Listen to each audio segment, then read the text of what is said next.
A sloth, a donkey, and a curious human. Send a prompt and see what they're doing.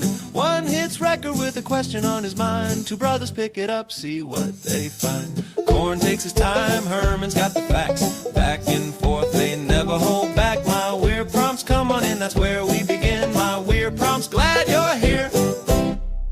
This episode was generated using artificial intelligence. Please verify facts. My Weird Prompts is a community-driven initiative exploring how AI can fuel curiosity and uncover the fascinating ways our world works. GPU compute for this podcast is generously provided by Modal. Learn more at modal.com. Have you ever looked at a map of a conflict zone and wondered why on earth two nations are throwing billions of dollars and thousands of lives away over a specific mountain pass, a barren patch of rock, or a tiny uninhabited island in the middle of a shipping lane? From a purely economic or domestic policy standpoint, it often looks like total madness. Why die for a rock? But today's prompt from Daniel is about the fundamental difference between that domestic madness and the cold, hard logic of geopolitics. He wants us to break down geopolitics as a spatial deterministic framework versus the transactional nature of general politics.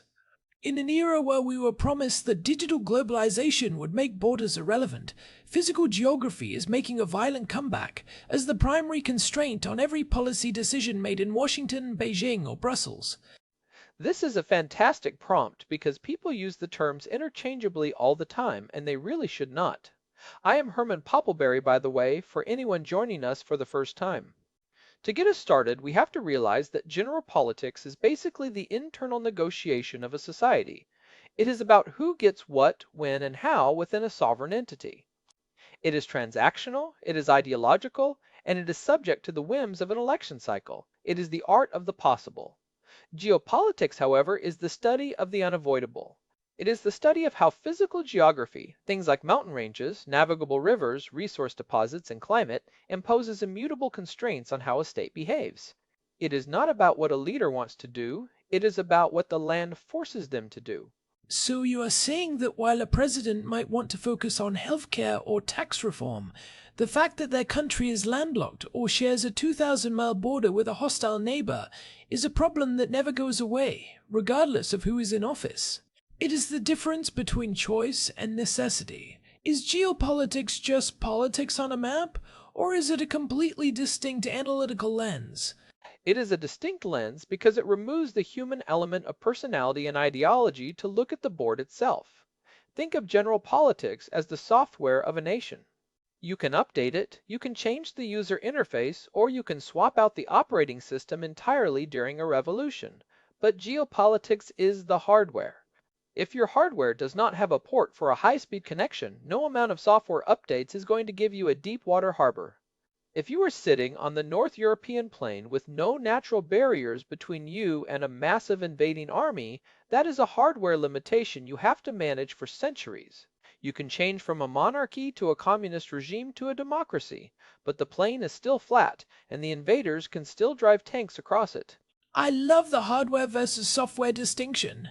It explains why we see these bizarre continuities in national behavior that baffle historians who only look at ideology. You look at Russia, for example. Whether it was the Tsars, the Soviets, or the current administration in 2026, they all seem obsessed with the exact same geographic corridors. It is like they are reading from a script written by the terrain itself. They are. This brings us to the core of the geography as destiny argument. We have to talk about Halford Mackinder and his Heartland theory from the early 20th century. Mackinder argued that the world was divided into a world island, which is Europe, Asia, and Africa, and the peripheral islands like the Americas and Australia. He believed that whoever controlled the Heartland, the massive pivot area in Central Eurasia, would eventually control the world island, and thus the world. Why? Because that landmass is inaccessible to sea power. It is a fortress protected by ice to the north and mountains to the south. This theory still influences modern military posture today. When you see the struggle for influence in Central Asia or the expansion of rail networks across Eurasia, you are seeing a 100-year-old geographic theory playing out in real time. And that leads directly to the concept of strategic depth, right? If you are on that North European plain, you do not have a mountain range to hide behind, so your only defense is distance. The North European plain is the classic example of geographic determinism. It is a funnel. It starts very narrow in Germany, only about 200 miles wide, and then it opens up as you move east toward Moscow, eventually stretching to over 2,000 miles wide. If you are a Russian leader, your entire defensive strategy is dictated by that funnel. You either have to control the narrow end of the funnel in Europe, or you have to accept that you have thousands of miles of flat, undefendable territory that an army can just roll across. This explains the drive for buffer zones. It is not necessarily about ideology or even expansionism in the traditional sense. It is about the physical reality that without those buffers, the state is perpetually vulnerable. Napoleon used that funnel, Hitler used that funnel, and every Russian leader since has been haunted by it. It makes me think of the trade-off states make. We often see countries ignore economic logic in favor of territorial security. Why would a country spend billions to maintain a military presence in a frozen wasteland? From a general politics perspective, that money could go to schools or hospitals. But from a geopolitical perspective, if that wasteland is the only gap in a mountain range, it is priceless. That is the friction point. General politics is about the standard of living, but geopolitics is about the standard of survival. You cannot have a high standard of living if your state ceases to exist because you lost control of a mountain pass. Look at the Himalayas. You have the two most populous nations on Earth, India and China, separated by the highest mountains in the world. That geography has prevented a full-scale ground war for decades because moving a million-man army over the Everest region is a logistical nightmare. But because of that, every tiny little valley or plateau in those mountains becomes a flashpoint. They are fighting over rocks because those rocks are the only places where an invasion route could actually function. It is a stark contrast to internal politics. In the United States, we have these fierce debates about social policy or budget allocations. Those debates are transactional. I give you this, you give me that. We find a compromise, or we don't, and then we vote again in 4 years. But the geopolitical reality that the United States is essentially a giant island protected by 2 oceans and blessed with a massive internal river system for cheap transport, that is a permanent advantage that no election can take away. The Mississippi River system is perhaps the greatest geopolitical gift in human history. It provides thousands of miles of navigable waterways that connect the most fertile agricultural land on the planet to the global ocean. It makes internal trade incredibly cheap and external defense incredibly easy. Any American leader, whether they are a conservative or a liberal, has a fundamental geopolitical interest in ensuring that no single power dominates the Eurasian landmass. Why? Because if one power controls Eurasia, they can build a navy larger than ours and threaten our island fortress. That is a geopolitical imperative that has been constant since the 1940s. It is the reason for the North Atlantic Treaty Organization. It is the reason for our alliances in the Pacific, and it is the reason for our support of regional anchors in critical geographic zones. We should pivot to how this is changing, or rather, how the hardware is being updated by the planet itself. We spent the last 30 or 40 years hearing about the death of distance. The world was supposedly flat. But looking at the headlines today in March of 2026, it feels like the world is anything but flat. It feels incredibly jagged and physical again. The death of distance was a massive intellectual fallacy. It was a luxury of a brief period of American unipolarity where the United States Navy guaranteed the safety of every shipping lane on the planet. When the seas are safe and the borders are stable, you can pretend geography does not matter. But the moment that stability wavers, you realize that your high-tech economy still relies on physical things moving through physical choke points. This brings us to the second-order effects of geography, specifically how climate change is redrawing the map. You are talking about the Northern Sea Route.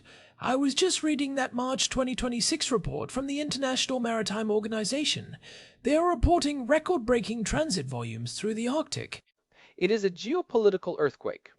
For centuries, Russia was a land power trapped by ice. Now, because of the thinning of the Arctic ice, they suddenly have a massive new coastline that is navigable for more months of the year. The distance between Shanghai and Rotterdam is cut by thousands of miles compared to the Suez Canal route. This is a physical change in the Earth's climate that is redrawing the geopolitical map in real time. It creates a whole new set of choke points. The Bering Strait, which used to be a remote icy passage, is suddenly becoming one of the most important pieces of water in the world. If you are sitting in Alaska, you are now on the front lines of a new global trade route. This is where the hardware really bites. I saw the 2025 Choke Point Index report recently, and it was a reality check. It identified 14 global maritime passages that account for 80% of global energy trade. Think about that. 80% of the energy that keeps the lights on and the factories running has to pass through just 14 tiny spots on the map. The Strait of Hormuz, the Malacca Strait, the Suez Canal, the Bab el-Mandeb. These are the carotid arteries of the global economy. And if one of them is blocked, the domestic politics of a country 10,000 miles away can collapse overnight. If the Strait of Malacca is closed, the economy of Japan or South Korea stops within weeks. This is why you see nations like China being so proactive about the South China Sea. They are trying to secure their own hardware. They are terrified of the Malacca Dilemma, the idea that a rival power could simply turn off their energy supply by blocking a single narrow waterway. This is not about ideology, it is about the physical requirement of keeping the lights on. It also explains the new obsession with rare earth minerals. In the 1990s, we thought we could just buy whatever we needed on the open market. But now we realize that those minerals are concentrated in very specific geographic locations, like the Lithium Triangle in South America or the cobalt mines in the Democratic Republic of the Congo. Securing a supply chain for these is a geopolitical necessity. You can't vote a lithium deposit into existence in your own backyard if the geology isn't there. This is the transactional nature of general politics failing in the face of geographic reality. You can't negotiate with a mineral deposit. You either have it, you trade for it, or you take it. And even the digital world, which we think of as being above geography, is tethered to the seafloor. We talked about this briefly before, but the subsea fiber optic cables follow the exact same paths as the old telegraph lines from the 19th century, which follow the same paths as the trade routes from the 18th century. They land at specific coastal points that are easy to defend and have stable power grids. If you look at a map of global fiber optic landings, it looks almost identical to a map of 19th century British coaling stations. That is wild. It really reinforces the idea from episode 568 about the birth of the border. We try to draw these legal lines on a map, these borders that are legal constructs, but they are constantly in conflict with the physical barriers. When a border cuts a river system in half or separates a mountain tribe from their traditional grazing lands, you are setting the stage for 100 years of political instability. The geography is pulling one way and the law is pulling the other, and in the long run, the geography usually wins. It is like trying to fight gravity. You can do it for a while, but it is exhausting and expensive. This is why I find the geopolitical graph approach so interesting, which we discussed in episode 662. By using artificial intelligence to map these physical constraints against trade flows and military capabilities, we can start to see the hidden architecture of global power. It is not just about who has the most tanks, it is about who has the most tanks that can actually reach a specific point of interest before their fuel lines get cut by a mountain range or a swamp. The graph shows us that power is not uniform, it is concentrated at the nodes where geography allows it to be projected. So, Armin, let's get practical for a second. For our listeners who are trying to make sense of the news, what are the big takeaways here? How do they use this spatial deterministic framework in their daily lives? The first insight is to look at the time frame. When you see a major international event, ask yourself, is this action driven by an upcoming election or a temporary shift in public opinion? If so, it is general politics. But if the action is something that a country has been doing for 200 years under 5 different types of government, you are looking at a geopolitical imperative. If a leader was replaced tomorrow by their fiercest rival, would the country still have to worry about this specific border or this specific resource? If the answer is yes, then you are dealing with geography. That is a great rule of thumb. My second takeaway would be to look at the infrastructure. Pipelines, ports, fiber optic cables, and even icebreakers. These are the physical manifestations of geopolitical power. When you see a new port being built in a strategic location like Gwadar in Pakistan, or a new pipeline across Central Asia, that is a move that will have consequences for decades, long after the politicians who signed the deal are gone. Infrastructure is how a state tries to overcome its geographic limitations.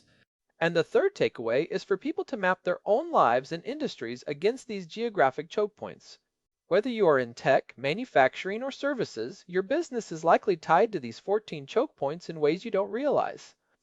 If your supply chain relies on components that have to pass through the South China Sea or the Suez Canal, you are exposed to a geopolitical risk that has nothing to do with your company's performance and everything to do with the physical security of that waterway. Mapping your own industry against the choke point index is a great exercise in reality testing. It is a sobering thought, but also an empowering one. Once you see the map, you can start to plan for the physical realities instead of just the political ones. You can diversify your supply routes or invest in local production. You are moving from being a victim of geography to being a student of it. It brings us back to that question of whether technology can ever truly overcome geographic determinism. We talked about the geopolitical graph in episode 662 and how AI might help us model these things.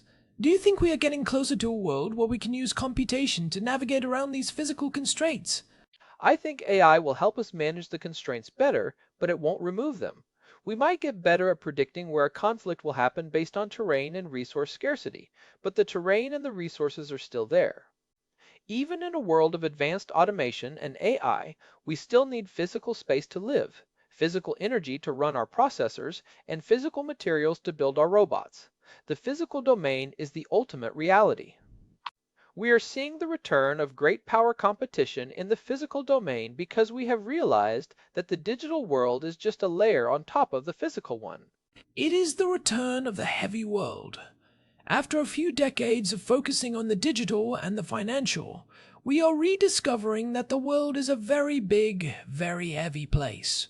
And if you want to be a player on the global stage, you have to be able to move big, heavy things across that space safely. That is the essence of geopolitics. It is the study of the unavoidable. It is the cold, hard logic that remains when the political speeches are over and the campaign posters have faded. It is the land itself speaking. Well said. It is not just random chaos. There is a deep, underlying structure to it all. If you can read the map, you can read the future, or at least the constraints within which the future will be built. I think we've given Daniel plenty to chew on with this one. It is a perspective that really changes how you read the morning headlines. If you enjoyed this dive into the physical architecture of power, you might want to check out episode 662 for more on the data side of this, or episode 568 for a look at how we try to impose our legal will on the physical map. This has been a great discussion. I always enjoy when we get to really dig into the foundational theories. It makes the world feel a little less like a series of accidents and a little more like a complex, predictable system. Big thanks as always to our producer, Hilbert Flumingtop, for keeping the gears turning behind the scenes. And a huge thank you to Modal for providing the GPU credits that power the generation of this show. We literally couldn't do this without that high-performance hardware. If you are finding value in these deep dives, please consider leaving us a review on your favorite podcast app. It really does help other curious minds find the show. This has been My Weird Prompts. You can find our full archive and subscribe to our newsletter at myweirdprompts.com. Until next time, keep looking at the map. See you then. This episode was generated using Gemini Flash 3. Text-to-speech engine was Chatterbox. Thanks for listening to our show, My Weird Prompts, where our thoughts go from slow takes to facts on cue. We change and follow through. My Weird Prompts.